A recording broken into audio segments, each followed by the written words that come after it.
Hello everyone. आज का जो LeetCode problem of the day है वो है 2825 make string a subsequence using cyclic increments. Basically question ये मीडियम मार्क्ड कैटेगरी का है। और जब हम इसको क्वेश्चन एक्चुअली ये क्वेश्चन मीडियम कैटेगरी में नहीं आके इजी कैटेगरी का होना चाहिए था, क्योंकि जब हम इसको सॉल्व करेंगे तो you will be able to solve it very easily. जो क्वेश्चन हमें कहने को कर रहा है, हमें क्वेश्चन बोल रहा है कि आपको दो स्ट्रिंग्स दी हुई होगी, str1 एंड str2। आपको बताना है कि str2 के str1 का सबसीक्वेंस बन सकता है गिवन दैट आप str1 you select a set of indices in str1 and for each index I in the set increment str1 to be the next character cyclically। तो थोड़ा सा अगर समझने में कंफ्यूजन हो रहा है तो पहले अपन एक चीज की बात करते हैं कि लोअर केस अल्फाबेट्स की जो आस्की वैल्यू होती है वो क्या होती है। जैसे बेसिकली ए की 97 है, बी की 98 है, सी की 99 है, तो cyclic next of A would be B, cyclic next of M would be N. ये हम कैसे निकाल रहे हैं वो भी डिस्कस करेंगे। साइक्लिक नेक्स्ट ऑफ जेड, अब बेसिकली देखो नीचे जेड के अगर साइक्लिक नेक्स्ट ऑफ वाई होता तो वो जेड होता, पर साइक्लिक नेक्स्ट ऑफ जेड तो इसके नीचे तो कुछ भी नहीं है बेसिकली। तो cyclic next of Z cycle में हम दोबारा से रोटेट करेंगे और फिर से ए हो जाएगा। तो साइक्लिक नेक्स्ट ऑफ ए निकालने के लिए हमें ASCII value of a that is 97, उसमें +1 करेंगे तो 98 आ जाएगा। तो cyclic next of a equal to में बी हो जाएगा। ऐसी cyclic next of m equal to में n, ASCII value of m +1 and which is equal to 110 and 110 is the ASCII value of n. तो हमें बस z के लिए cyclic next of z basically 122 +1 में अगर करूंगा तो 123 हमारे पास यहाँ पे set of lower case alphabet की आस्की वैल्यू में 123 अवेलेबल नहीं होता। तो हमें इस केस को अलग से हैंडल करना पड़ेगा, which is just a one line of code.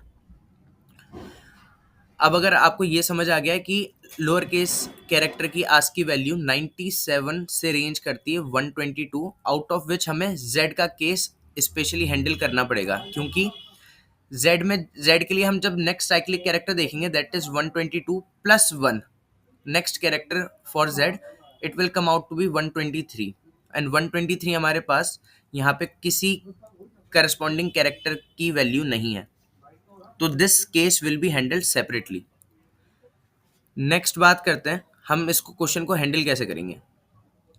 हम दो चीजें चेक करेंगे हर बार कि str1 ऑफ i क्या इक्वल str2 ऑफ j है। अगर if this is the case तो हम सेकंड चेक नहीं करेंगे, और अगर ये नहीं है तो हम सेकंड चेक करेंगे। बेसिकली पहले ये सेटिस्फाई होना चाहिए, और अगर ये नहीं होता है तो फिर ये होना चाहिए, और अगर ये भी नहीं होता तो फिर आगे बात करेंगे। Check if cyclic next character of str1 is matching with character of str2। Cyclic next basically हमें देखना है कि str1 ऑफ i डायरेक्टली क्या मैच हो रहा है str2 ऑफ j से, या फिर cyclic next of str1 of i क्या मैच हो रहा है str2 ऑफ j से। तो हम यहाँ पे एक टेस्ट केस ड्राई रन करते हैं। str1 इक्वल टू में abczf and str2 equal to में ada। तो मैं एक i पॉइंटर लगाऊंगा str1 पे एंड एक j पॉइंटर लगाऊंगा str2 पे। ये i पॉइंटर, ये j पॉइंटर। बेसिकली हम फर्स्ट कंडीशन चेक करेंगे, चेक इफ क्या डायरेक्टली दोनों कैरेक्टर मैच हो रहे हैं। अगर डायरेक्टली दोनों कैरेक्टर मैच हो रहे हैं दैट इज ये कंडीशन सेटिस्फाई कर रही है, तो ये मैच की कंडीशन है, i प्लस प्लस कर देंगे, j प्लस प्लस कर देंगे। अब हमारा str1 में b कैरेक्टर है, str2 में d कैरेक्टर है। डायरेक्टली ये दोनों कैरेक्टर मैच नहीं कर रहे हैं, तो अब आप खुद सोचो ना कि अब ये डायरेक्टली तो मैच नहीं कर रहा है, और क्वेश्चन में हमें बोला हुआ है कि वी आर अलाउड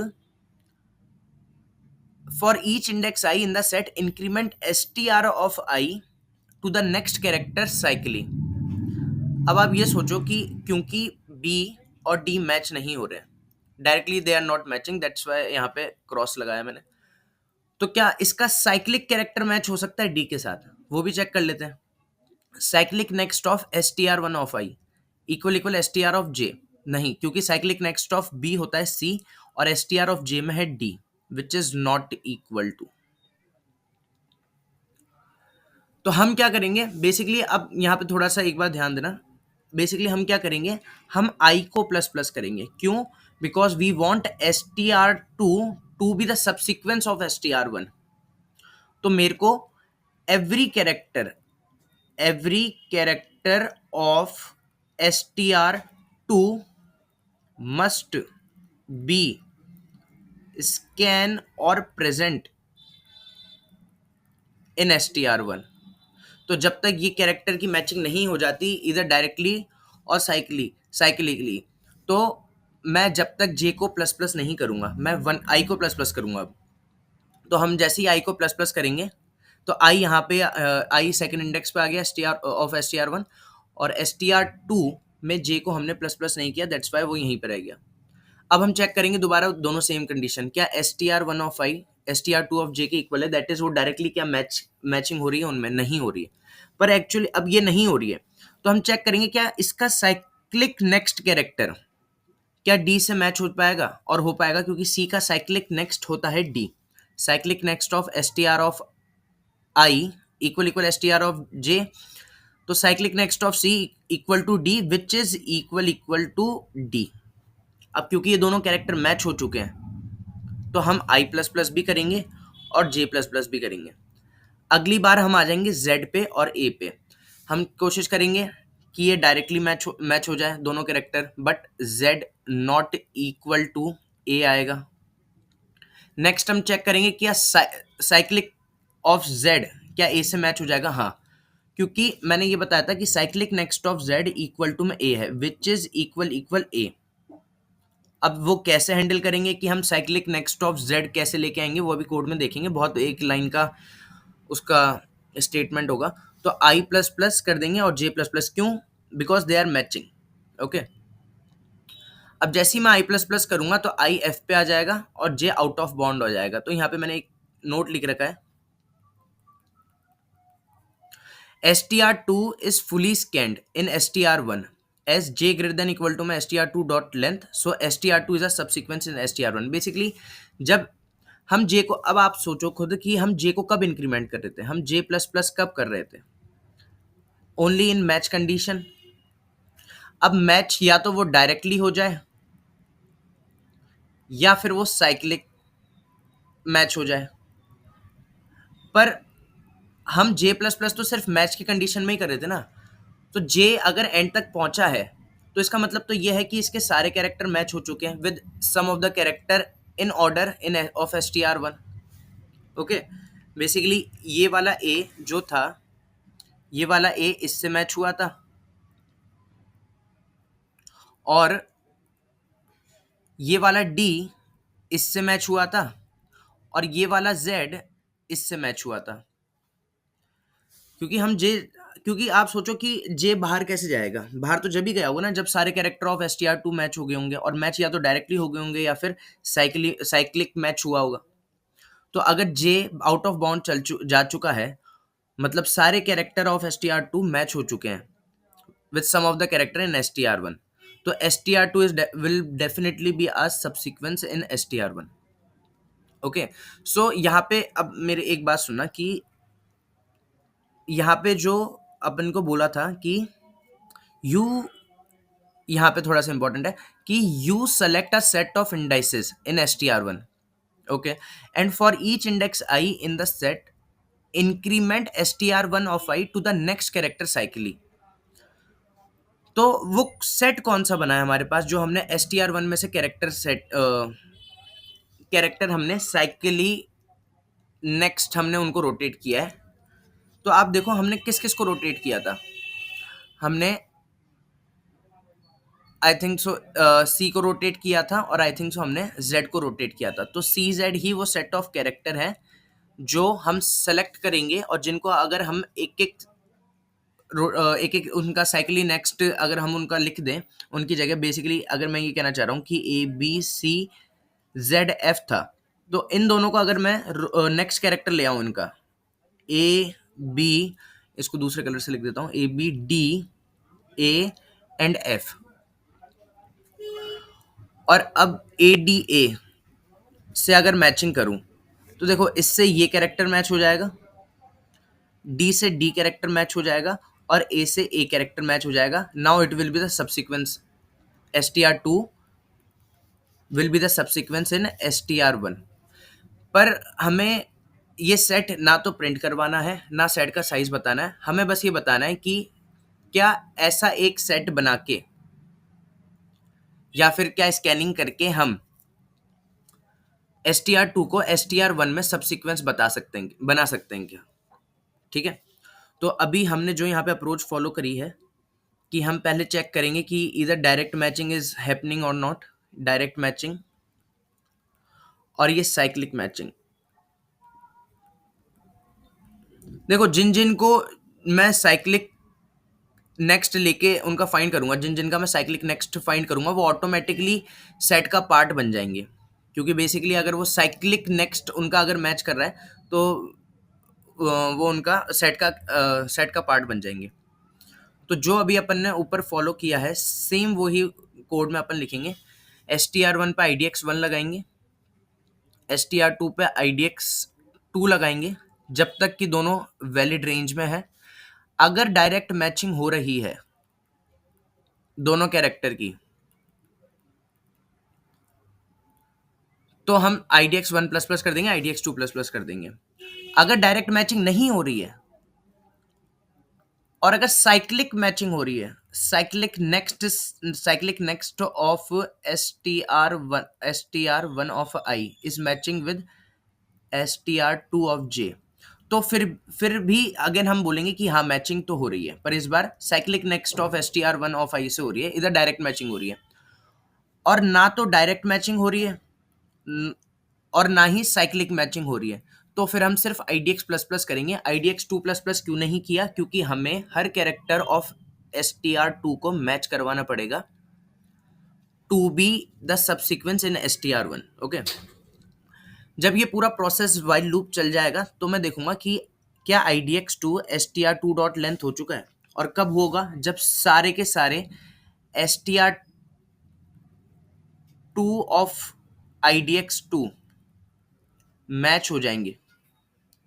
अगर ऐसा है तो रिटर्न ट्रू, नहीं तो फिर रिटर्न फॉल्स. अब साइक्लिक नेक्स्ट कैसे ढूंढेंगे? बेसिकली मैंने यहाँ पे आपको बताया था कि साइक्लिक नेक्स्ट ढूंढने का क्या तरीका होता है. जिस कैरेक्टर की आपको साइक्लिक नेक्स्ट ढूंढना है उसकी आस्की वैल्यू में आप +1 कर दो. जैसे मेरे को ए का ढूंढना था, ASCII value of A is 97. Okay.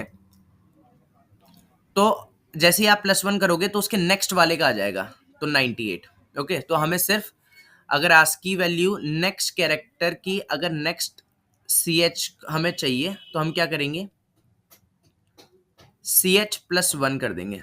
Basically ये जो +1 होता है ना ये आस्की वैल्यू में ही होता है. अगर स्पेलिंग गलत लिख दी हो तो सॉरी. ASCII value. ओके. ये आस्की वैल्यू में ही एडिशन होगा. ओके. ये जो एडिशन होगा तो आस्की वैल्यू में ही होगा. अगर यहाँ पे ए होता और अगर +1 होता तो आप खुद सोचो ना कि कैरेक्टर में +1 कैसे होगा. तो कैरेक्टर की आस्की वैल्यू क्या होती है? आई थिंक सो 97 होती है. तो 97 +1 होगा. यहाँ क्या लिख दिया मैंने? 97 +1 होगा तो ये 98 होगा. और क्योंकि ये कैरेक्टर टाइप का होगा नेक्स्ट ch, तो 98 करस्पॉन्डिंग 98 आस्की वैल्यू के करस्पॉन्डिंग जो कैरेक्टर होगा वो नेक्स्ट ch में जाएगा. तो next underscore ch equal to में 98 के करस्पॉन्डिंग कौन सा कैरेक्टर होता है? b. तो यहाँ पे जाएगा b. ओके.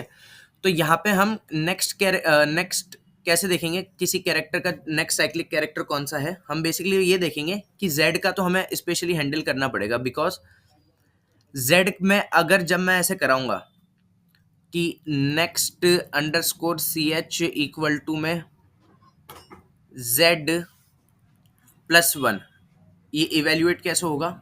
122 + 1 इक्वल टू में 123. ये तो हमारे पास है ही नहीं, रेंज में ही नहीं. तो हम क्या करेंगे कि हम खुद जानते हैं, हम खुद से ये हैंडल कर लेंगे कि अगर z आता है ना तो हम उसका नेक्स्ट साइक्लिक कैरेक्टर a बोल देंगे और बाकियों के लिए कभी प्रॉब्लम नहीं आएगी क्योंकि हर किसी के नीचे उसका नेक्स्ट साइक्लिक कैरेक्टर बैठा है. ओके. हम +1 करेंगे तो अपने आप आ जाएगा. ओके. तो हम ये देखेंगे कि अगर नेक्स्ट साइक्लिक कैरेक्टर अगर इफ कैरेक्टर है, अगर C H equal equal Z है तो हम ऑटोमेटिकली बोल देंगे इसका नेक्स्ट साइक्लिक कैरेक्टर तो ए होगा। नहीं तो नेक्स्ट सी एच हम क्या बोलेंगे, जो भी कैरेक्टर है उसके आज की वैल्यू में +1 कर दो, वो कैरेक्टर बन के नेक्स्ट सी एच में चल जाएगा और रिटर्न नेक्स्ट सी एच कर देंगे। Okay, so this is the code, और ये बहुत ही इजी कोड था जिसमें अपने को ट्रैवर्स करना है, बस ट्रैवर्सल। हमें बस next C H, next cyclic character of Z का ध्यान रखना है कि वो हम एक्सप्लिसिटली हैंडल करके ए बोल देंगे। A, this is not 9, this is A. Okay, तो चलो इसको कोड को अभी एक बार सबमिट करके देखते हैं। तो यही सेम कोड मैंने लिखा है कि IDX1 pointer on the STR1, pointer on STR2 जब तक कि वैलिड रेंज में है। अगर डायरेक्ट मैचिंग हो रही है तो direct MATCHING matching. Okay, so यहाँ पे cyclic matching, CYCLIC cyclic, MATCH matching, और यहाँ पे नहीं फिर not direct matching and not cyclic matching. Okay, so अगर ऐसा होता है तो if IDX2 greater than equal to, so STR2 is subsequence in STR1। Okay, और सेम कोड है, सेम। ओके, एक बार मैं जूम आउट करके दिखा देता हूँ। Okay, so this is the exact same code जो अभी हमने डिस्कस किया था। अगर मैं इसको रन करता हूँ